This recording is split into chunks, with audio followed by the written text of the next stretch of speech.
Hi guys, Reynold here. In today's video, I'll try to convince you to pull for the Culmination Vision card.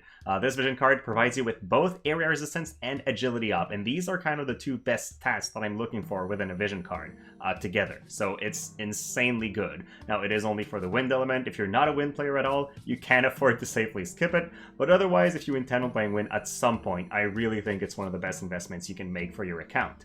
So it is a magic-oriented Vision card. It gives some HP, magic, and a bit of agility, which is really fun in terms of its stats.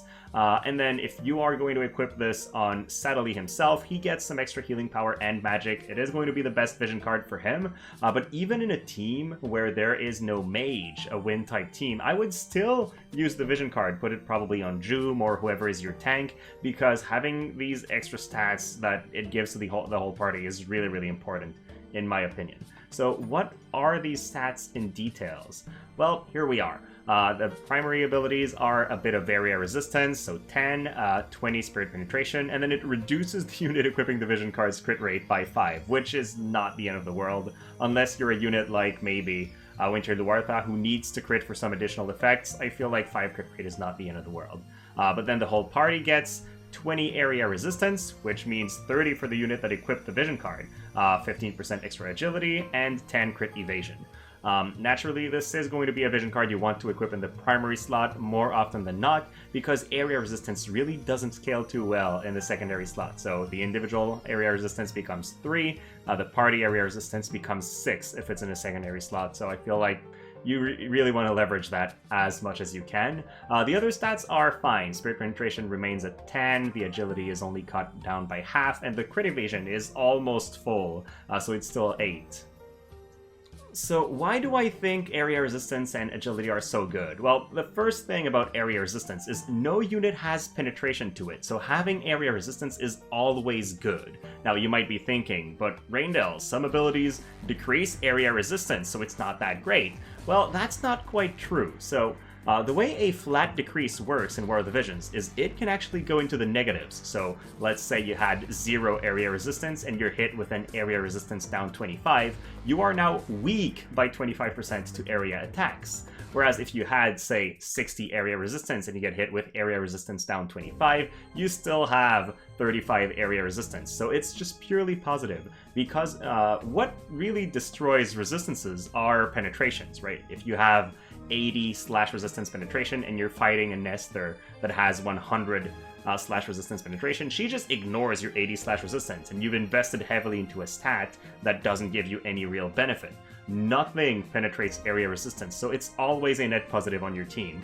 And then if the enemy tries to AoE your team down, your squishy healers and damage dealers will not get killed.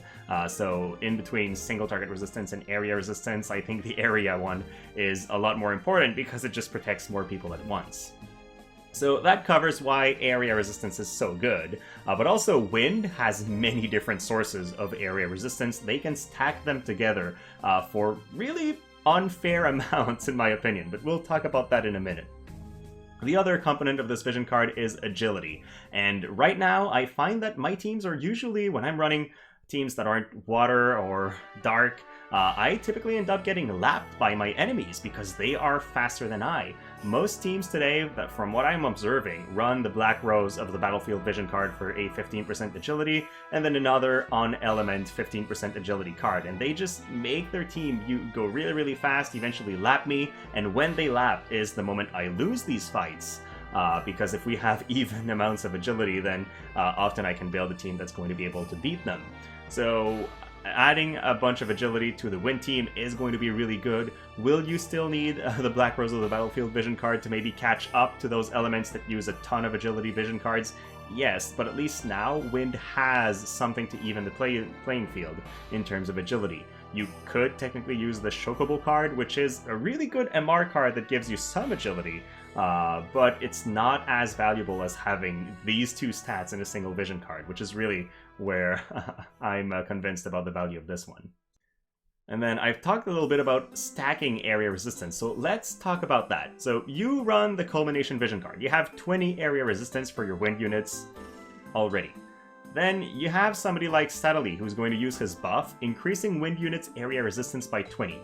already you're ignoring 40 from area attack, so that's really, really good. Culmination itself, for the individual unit having it, gives another 10, and then there's another vision card, the Downtime vision card, which is not played a lot, but is actually really good. Gives you also 10 area resistance in the individual slot, so it's quite easy via vision cards to have 2 party members that have 50 area resistance once they receive Subtlety's buff.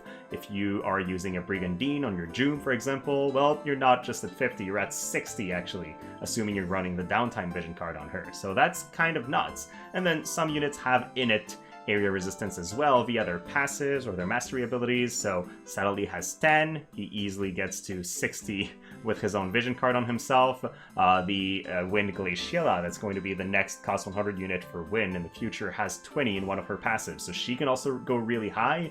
And at that point, the enemy team has to kill your guys one at a time, which gives you a massive advantage when you're AoEing them back and you're just killing everybody at once. And then that brings me to the final point. In War of the Visions, it's quite hard to get vision cards off banner, and the reason is we pull up to 40,000 viz for units, right? But when we pull for units, there are no vision cards on the banner. There's no ways to get these UR vision cards. And then when we pull for a vision card, it's only a 10k pity, so there's not a lot of pulls in which all the vision cards are in the pool and you have a chance of getting it off banner. So for this reason, I really feel like when one of them is so defining and changes its element altogether so much, it's kind of a must pull. I've found that in the past, I've skipped a couple vision cards that I ended up regretting. Like right now, Maniple is a vision card I really wish I had because I want to run some funny ice teams, and I just can't use the area resistance vision card on ice teams because I don't own it. So there are a bunch of options I've regretted not pulling for, and I feel like this one, again, if you do intend on playing Wind at some point, is one most players should go for. It's going to be, yeah, it's going to hit your viz a little bit right now, but the value is just really there. It's one of the best ones that's been released since the launch of the game, in my opinion. So, this is it. Thank you so much for watching. Let me know your thoughts. Am I being a little bit too hyped for this because I've planned for it for a while? Or is it really as good as it seems from your perspective as well? Let me know. Thank you so much for watching, and have a great rest of your day.